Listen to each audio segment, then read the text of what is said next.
یمنی حوثی باغیوں کا مارب کے رہائشی علاقوں پر بلسٹک میزائلوں سے حملہ کیا گیا ہے۔ یمن میں حوثی ملیشیاز نے صبح مارب کے شہر میں رہائشی علاقوں کو 2 بلسٹک میزائلوں سے نشانہ بنایا ہے۔ یہ بات امریکہ اور اس کے علاوہ سعودی عربیہ، امارات کی نیوز ایجنسیز نے کنفرم کی ہے۔ آپ کو یہ بتا دیں کہ اس سے چند گھنٹے قبل حوثی ملیشیاز نے شبخہ صوبے میں ایک مسجد پر میزائل داغا تھا، جس کے نتیجے میں 3 شہری جاں بحق جبکہ 12 زخمی ہوئے تھے۔ یمنی وزیر اطلاعات معمر الریانی نے حوثی ملیشیاز کی جانب سے شبہ صوبے میں ایک مسجد کو بلسٹک میزائل سے نشانہ بنائے جانے کی شدید الفاظ میں مذمت کی ہے۔ یہ مجرمانہ کارروائی مغرب کی نماز کی ادائیگی کے دوران کی گئی۔ داغا گیا بلسٹک میزائل ایرانی ساختہ تھا۔ ناظرین گرامی، آپ کو یہ بتا دیں کہ حوثی ملیشیاز کا مارب، البیزا، شبہو، تاز اور یمن کے دیگر علاقوں میں مساجد کو بلسٹک میزائلوں اور ڈرونز حملوں کے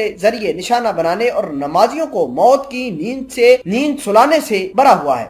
حوثی ملیشیاز نے مختلف صوبوں میں شہریوں کے منظم قتل کی کارروائیاں بھی جاری رکھی ہوئی ہیں۔ ایسی بیانات جاری کیے گئے ہیں عرب اتحاد کی جانب سے، امریکہ کی جانب سے۔ اس کے علاوہ سعودی عربیہ کا مزید کیا کہنا تھا وہ آپ کو بتائے دیتے ہیں کہ عالمی برادری یہ سب کچھ دیکھنے کے باوجود یمنی حوثی باغیوں کو کھلی چھوٹ دے رکھی ہے۔ میں اس خبر کے بارے میں آپ کو مزید آگاہ کرتا ہوں۔ چھوٹی سی گزارش ہے کہ آپ ہمارا یوٹیوب چینل حسنات ٹی وی کو سبسکرائب کر کے پاس موجود گھنٹی کے نشان کو دبا لیں تاکہ لیٹسٹ نیوز آپ تک بر وقت پہنچتی رہے۔ اب امریکہ بھی آہستہ آہستہ جو عرب اتحاد ہے اس کے ساتھ آ کر ملنا شروع ہو گیا ہے، کیونکہ آج جو بلسٹک میزائلوں کا معاملہ سامنے نکل کر آیا ہے کہ مسجد کے اوپر بھی بلسٹک میزائل داغے گئے ہیں مغرب کی نماز کی ادائیگی کے دوران۔ اس کے علاوہ جو شہری علاقوں پر بلسٹک میزائل داغے گئے ہیں، تو اب امریکہ جو پہلے بالکل خاموش تھا اس جنگ کے حوالے سے، اب امریکہ نے اپنی خاموشی توڑی ہے۔ امریکہ کو بیسیکلی اپنا سامان بیچنا ہے، اپنا اسلحہ بیچنا ہے، تو امریکہ جو کہ بیچ رہا ہے۔ میں آپ کو یہ بھی بتانا چاہتا ہوں کہ معاملات بہت زیادہ خراب ہوتے ہیں، اور معاملات اتنے زیادہ خراب ہوئے ہیں کہ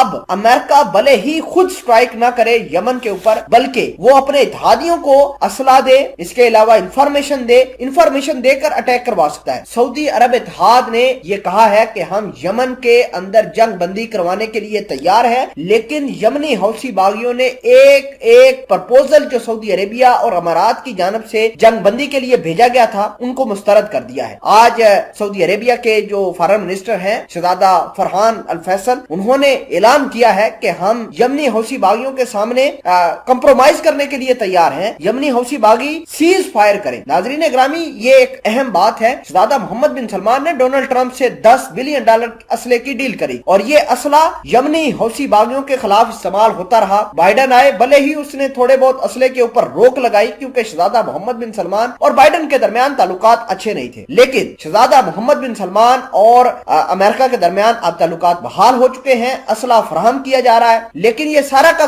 سارا اسلحہ جو ہے وہ بے سود ہو رہا ہے، کیونکہ یمنی حوثی باغی نہ صرف سعودی عربیہ کو بلسٹک میزائلوں سے ڈرونز کی مدد سے اٹیک کر رہے ہیں، بلکہ ان کے شہری علاقوں کو، ان کے انٹرنیشنل ایئرپورٹس کو ٹارگٹ کر رہے ہیں۔ ابہا ایئرپورٹ کے اوپر 12 لوگ زخمی ہو گئے تھے۔ اس کے علاوہ اگر ہم بات کریں ابو دھابی کی، تو ابو دھابی کے اوپر بھی اٹیک ہونا شروع ہو گئے ہیں۔ بہت سارے لوگ یہ سوال کرتے ہیں کہ ابو دھابی کے اوپر اب اٹیک ہونا بند ہو گئے ہیں کیونکہ امریکہ نے وہاں پر سسٹم اپنا ڈپلائے کر دیا ہے۔ اس کے علاوہ اسرائیلیوں نے سیکیورٹی جو ہے وہاں پر ٹائٹ کر دیا ہے۔ تو اس کا مقصد ہرگز نہیں ہے کہ اسرائیل نے سیکیورٹی حاصل کر لی ہے امارات کی، امریکہ نے اپنے وارشپ اور امریکہ نے اپنے بلسٹک میزائل وہاں پر تعینات کیے ہیں تو یمنی حوثی باغی آرام سے بیٹھ جائیں گے، ایسا نہیں ہوگا، بلکہ ایک وقت آئے گا کہ یمنی حوثی باغی زوردار طریقے سے دوبارہ پلٹ کر وار کریں گے۔